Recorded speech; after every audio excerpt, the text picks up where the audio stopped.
I'm Angus Mitchell, and I'm 93, and in the Second World War, I was served in France and Germany in an armoured car regiment called the Inns of Court Regiment.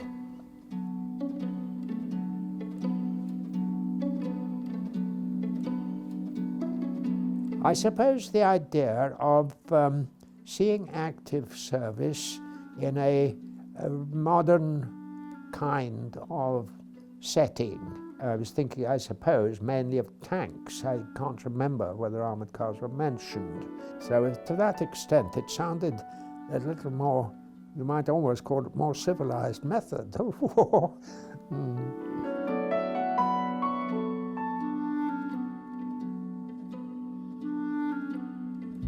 I was carrying the Bren gun, and I very carelessly put the Bren down beside me without putting on the safety catch. And it shot off. It must have had a round-up. And there was a group of other officer cadets about 5 yards in front of me. It didn't hit any of the men, but it did hit a phosphorus smoke grenade in a pocket of another cadet, and which then the phosphorus ran down his leg. We had to put him into a burn, and he didn't get back to service for another 3 months. I think I ought to have been court-martialed for that, but apparently they had a 10% allowance for casualties, so I got off with a strong talking to. But that was naughty. It was careless. Careless handling of weapons should never happen.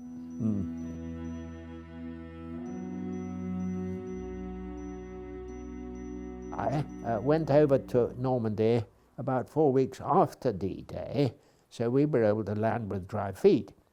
I was given a small troop of 2 armoured cars, 2 scout cars with a sergeant and corporal, and really were sitting rather comfortably in apple orchards and also getting to know my troop and my vehicles much better. Brand new young officers, almost straight out of school. I was a schoolboy, really, yes.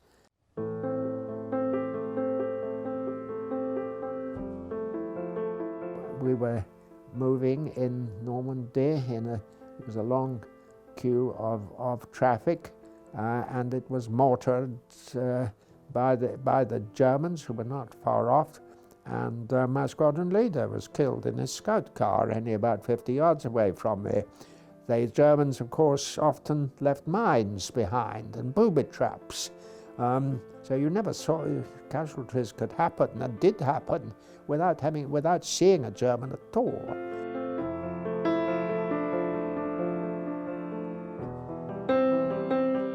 Normally, for reconnaissance, it's much easier to stand with your head and shoulders out of the top to get a better view.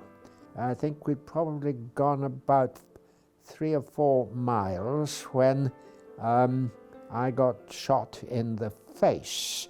I think almost certainly by a single sniper who had been left behind by the Germans to hold up any further.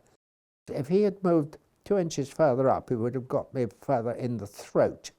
The bullet did not hit me, it hit the bronze periscope in front of me on top of the turret. So bits of bronze fell out, spilled out onto my cheek. Again, I was lucky, it missed my eye, but it caused an awful lot of bleeding. And I felt I wouldn't be able to do a very effective job staying there. So I asked my sergeant to take over, and one of the scout cars took me back to the regimental doctor, who then swiftly sent me on to a lovely Canadian military hospital just outside Bayeux with beautiful Red Cross girls to keep us happy.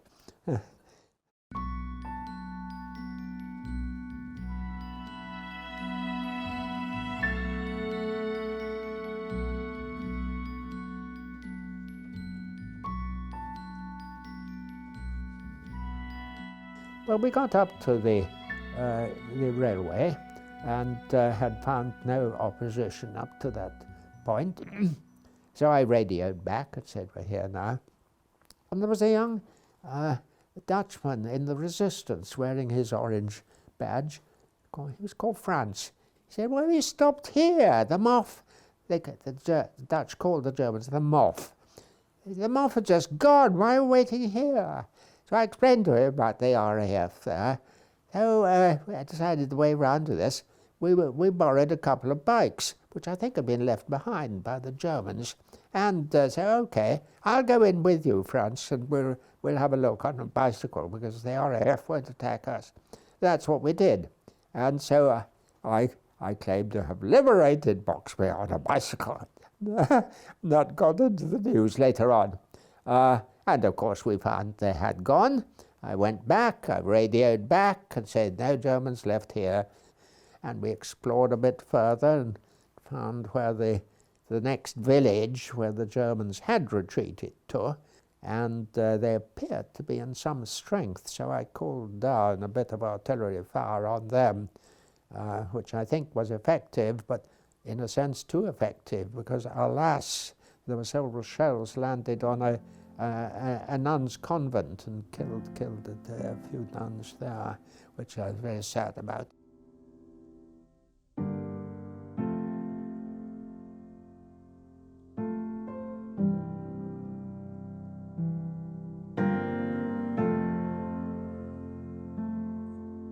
"50 years later, on this birthday of the Liberation, they invited me back.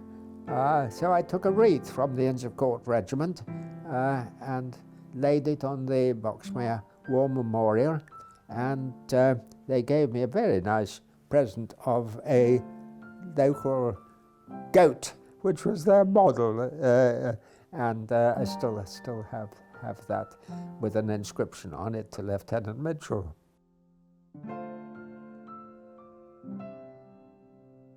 I'm very relieved that we won it, but I'm proud to have served a part in it, a pretty small part. I still, in a sense, feel lucky that I was in time to play a part in that way, yes.